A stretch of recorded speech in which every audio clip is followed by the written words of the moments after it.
Hi everybody, my name is Barry Schwartz and this is the Search Buzz video recap. Today is Friday, May 17th and this is the search news we covered over the past week at the Search Engine Roundtable. Okay, so a lot going on. And I was offline for 2 days, so I apologize for sounding like garbage. But anyway, Matt Cutts posted a video earlier this week, talking about some of the 10 new changes that are coming towards Google's algorithm or search results. Specifically on the webmaster related side. So there is a major Penguin update coming out soon in the upcoming weeks. Expected, it's going to be major, very, very major. Google's going to crack down more on advertorial spam. We discussed this, I think a few months ago, when a large retailer was using advertorials to artificially boost their rankings through link spam. And Google said they're going to crack down on that even more. I don't know, maybe through algorithms.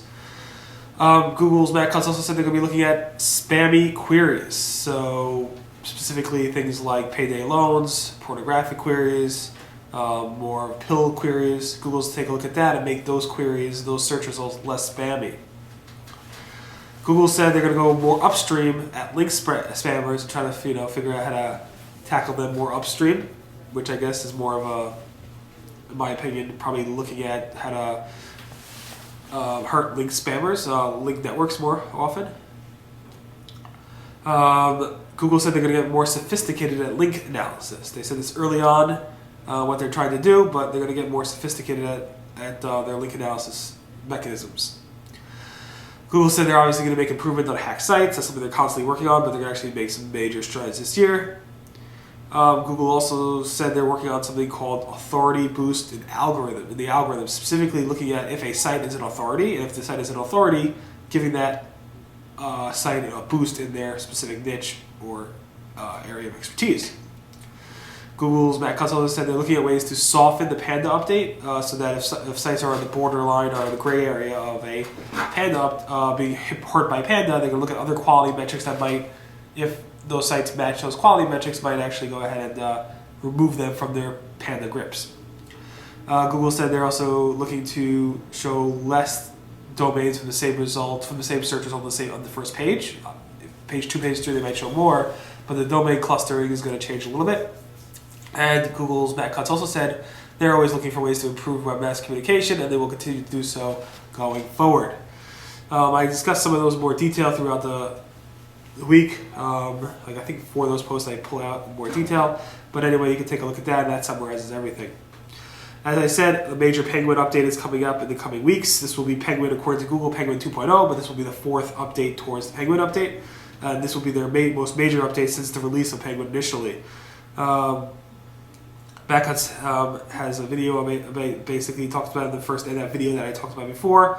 The previous updates were May 24th and October 5th for 1.1 and 1.2, or 2 and 3. And the 4th update will be coming up any time now, probably the next week or two. So I guess we'll see what's going to happen. Stay tuned. As we see things, we'll go ahead and let you know. Talking about links, Google's Matt Cutts went ahead and announced on Twitter on May 15th that Google actually squashed another link network. He specifically said they took action on several thousand link sellers in the paid links that pass PageRank towards other things. And the question is, which network did they actually target? Was it multiple? Was it one specific network? And Google didn't say. I can't figure it out from the forum threads yet. There are some discussions about SAPE, which actually was hit previously, in my opinion. Also a network called Ghost, which I don't know much about. Anyway, there are people complaining about a drop in rankings around May 15th, so it's probably related to that. Okay, next is Google has added organization schema for your data. So now if you want, how when you do a search for a company name, often in the knowledge graph, top right page of the Google search results will show a logo. Google is saying now you control that not only by managing your Google Plus page, but if you don't have the Google Plus page and you want to control that, you can actually use organization schema, which can actually show the actual image or the logo of the company. Now this is not to be confused with the authorship schema, which can be used to show sort of snippets within the actual search results. This is showing only snippets or the organizational logo specifically with the knowledge graph and not in the actual search results themselves. Bing announced they are now doing auto suggest for people. So now if you do a search for Danny Sullivan or certain specific names, Bing will actually show you auto completions with arrows to actually let you search for specific people as opposed to just things. They said specifically because navigational queries, although it's the number one type of query, people is the number two at Bing. Google's SMS search has been discontinued without warning. Now if you try to search or do you SMS Google at 466453, which is Google upside down, Google will return saying SMS search has been shut down. You can now continue to search the web at google.com on any device at all. Obviously Google's saying use your smartphone to search google.com, and SMS search is the wave of the past. Google also dropped their translated foreign pages search option within the search results. No announcement of it. It seems to be something that Google removed temporarily. The question is, will Google ever bring it back? Google representative said this feature is currently unavailable, but we'd like to bring this functionality back in the future. I'll give you updates as I receive them, but for now, there's no time frame for when this feature will happen. Thanks for your feedback, yada yada. Basically, Google has dropped that feature. We have no idea when that's coming back. Google has launched a new Google Maps user interface as a preview. If you want to gain access to it, we have a link today on Friday, May 17th, that had actually opt into that new map feature. Specifically, the maps are less static. They're now immersively interactive, according to Google. And specifically, there's lots of dynamic things that flow around, which we discussed last week when we saw the preview of it. Now, if you want to try it out yourself, you can. There's also a video on how it works. If you want more information about that, May 17th at seroundtable.com. Google Maps now also will allow you to move your reviews. So if you did move your business listing, let's say you had a business at one location, you decided to expand and move to another location, Google would typically require you to set up a new business listing in Google Maps. Editing it might even create a new business listing and leave the old one, which is in my case. I have two listings, one old address and one new address. Now, if you had reviews on the old address that you want to move to the new address, you can do that now using a form.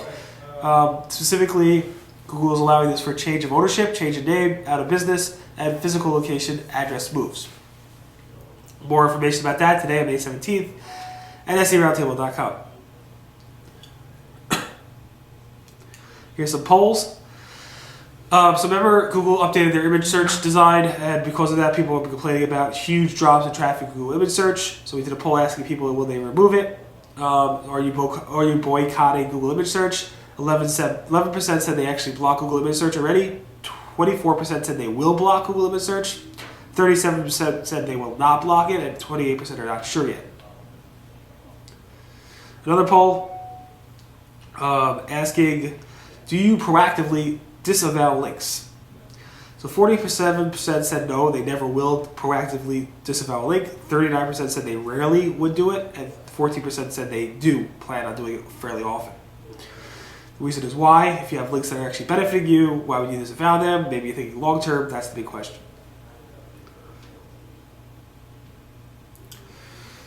Another poll.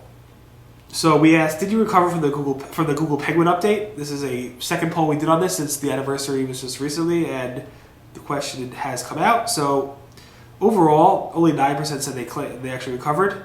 18% said they partially recovered, 61% said they did not recover, and 12% said it doesn't apply to them. So if you remove the 12%, it actually changes the results a little bit. But anyway, we have that poll details on May 15th at seroundtable.com. Final poll this week. We asked you, do you fear the disavow link tool? That somebody actually might disavow your site in this link tool. 14% said they fear it, 29% said they're concerned about it, and 57% said they do not fear the disavow link tool. Cool new Google Easter egg. If you go to Google image search and you search for Atari Breakout, it will basically change the page to actually the Atari Breakout game, which is very, very cool, geeky, love it. Finally, the Happy Mother's Day logos were this past Sunday. Google had a great interactive logo, very, very detailed. Baidu, Dogpile, Big, Ask.com, Goa, Search Engine Roundtable, and a bunch of other places had logos for Mother's Day. Anyway, thanks so much for listening to the Search Buzz video recap. Again, I apologize for my voice and for acting a bit tired. Hopefully next week will be a lot better. My name again is Barry Schwartz, and this is the Search News we covered over the Search Engine Roundtable over the past week. at SEOroundtable.com. Today again is Friday, May 17th. Everyone have a great weekend, and see you guys next. Bye.